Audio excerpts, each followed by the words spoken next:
ready? It's time to talk sports. National, local, professional, completely unprofessional, high school and college. Let's take it even further off the hook. It's the Zach Gelb Show. We are rolling on Fox Sports 920, The Jersey. Live from the palatial yet not overly ostentatious studios of Fox Sports 920, The Jersey, the Princeton Orthopedic Associates studios to be exact. Welcome in to this wild card edition, a wild card football Friday, right here on the Zach Gelb Show, only on Fox Sports 920 The Jersey, 920 a.m. in Bucks, Burlington, or Mercer counties, or worldwide on the web at 920thejersey.com on the 5th day of January in the year of 2018. 609-919-9200 is the David Lerner Associates hotline if you want to call us, or you could tweet the show on my Twitter at Zach Gelb, ZACHGELB. It's 1 minute after 4 o'clock after the snow day. We are back in the Princeton Orthopedic Associates studios. We were supposed to do the show today actually at the Palestra, the Cathedral of College Basketball, for a little Princeton and Penn hoops, but the game got moved until tomorrow, so we're back here in our studios. So a lot going on this Football Friday, right? I can't wait to break down some of these games, the 4 games coming up, and also talk about John Gruden getting $10 million a year for 10 years. Well, that's not where we're going to start the show today.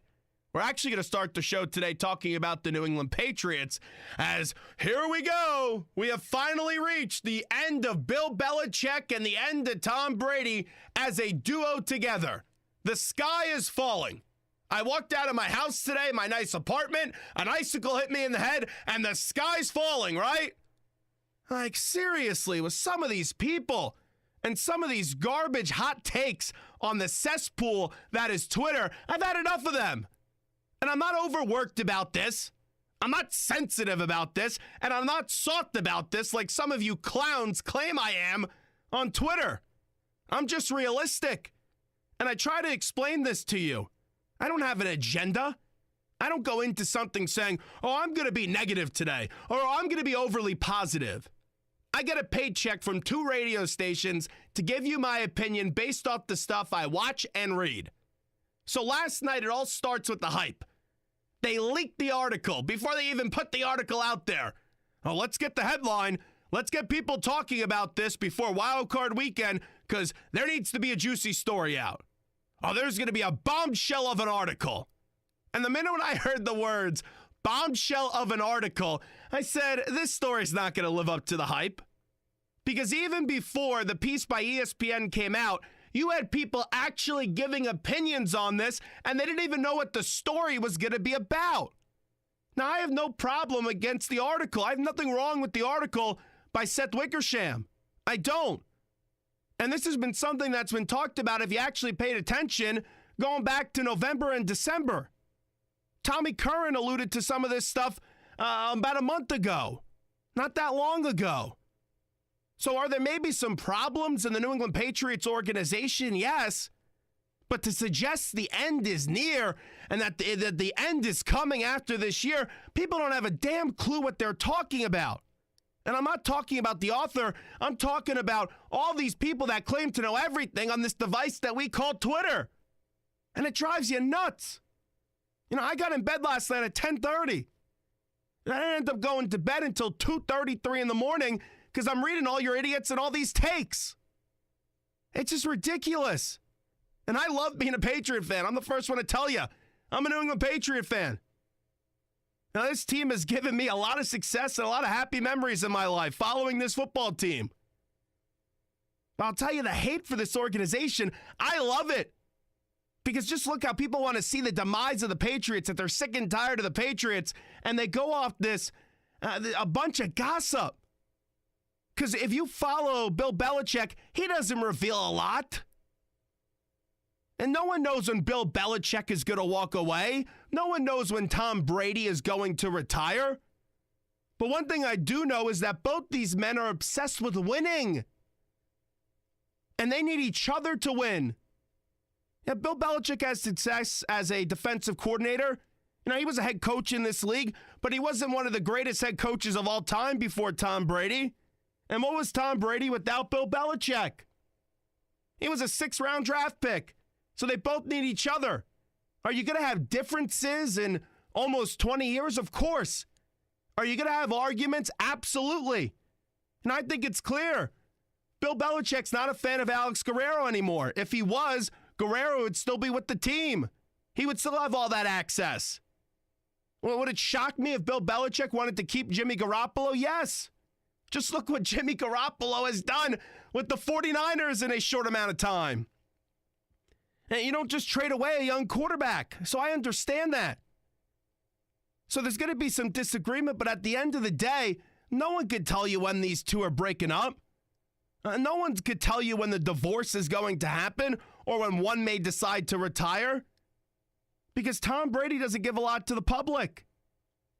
Bill Belichick doesn't give a lot to the public. The Patriots don't give a lot to the public. And what really annoys me with this, it's not the article. The article's the article. You know, Seth did an okay job. And he wrote an article based off what people told him and what's been being speculated. I don't have a problem with that. We don't need to censor what he writes. He wrote an article, and the headline is, "For Kraft, Brady, and Belichick, is this the beginning of the end?" So it's okay to speculate on that. Yeah, there have been arguments. Maybe there's been a few contentious arguments in this relationship this year. I'm not debating that. But for people to just automatically assume, and I'm not saying Seth did this, but for others to say, oh, Bill Belichick, he's going. You know, he's going to walk away. You don't know that. And it's amazing how convincing some of these people try to speak with these points. And the salivating over this article. Now, for some of these talk show hosts, locally and nationally, oh, this is the greatest thing I've ever read. Oh, this is one of the greatest pieces of journalism I've ever seen. Like, let's stop it. It was an article. Did it change my life? Are we going to win it and give it a Pulitzer Prize? No, we're not going to. But just because people need conversation, talk show hosts up in New York, they're sick and tired of talking about the Jets and the Giants. You know, here in Philadelphia, we're sick and tired of talking about Foles. We did that all week. So I get why it's going to be such a big story, because you had two people, actually three, including Kraft, that for basically over 10 years, approaching 20 years, they've dominated the sport. They won 3 out of 4 Super Bowls from 2001 up until that Patriots Super Bowl up against the Eagles.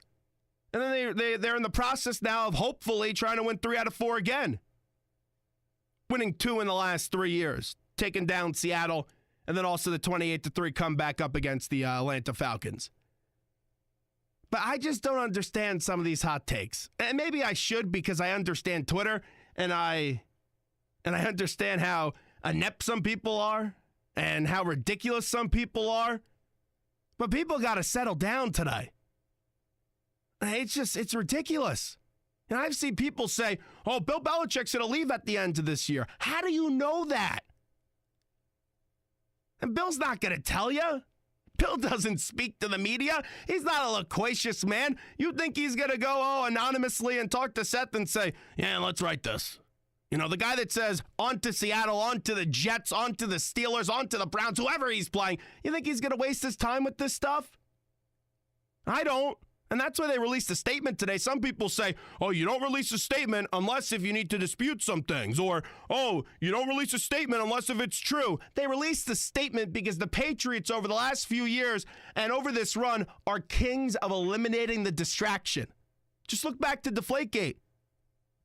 You had Robert Kraft come off the plane and say it's an end of this talk. We're focusing on this team and we're focusing on winning a Super Bowl up against the Seahawks. So the statement the Patriots released today was, for the past 18 years, the three of us have enjoyed a very good and productive working relationship. In recent days, there have been multiple media reports that have speculated theories that are unsubstantiated, highly exaggerated, or flat out inaccurate. The three of us share a common goal. We look forward to the enormous challenge of competing in the postseason and the opportunity to work together in the future, just as we have for the past 18 years. It's unfortunate that there is even a need for us to respond to these fallacies, as our actions have shown we stand united. So the Patriots released a statement. I was surprised the Patriots actually released a statement, but what they actually did by doing that is that's their message of saying, here's the middle finger. We're not talking about it anymore. So will they need to have a meeting after this year? Yeah, like they probably do every year. You have a meeting, you talk about things, and you talk about how you can improve.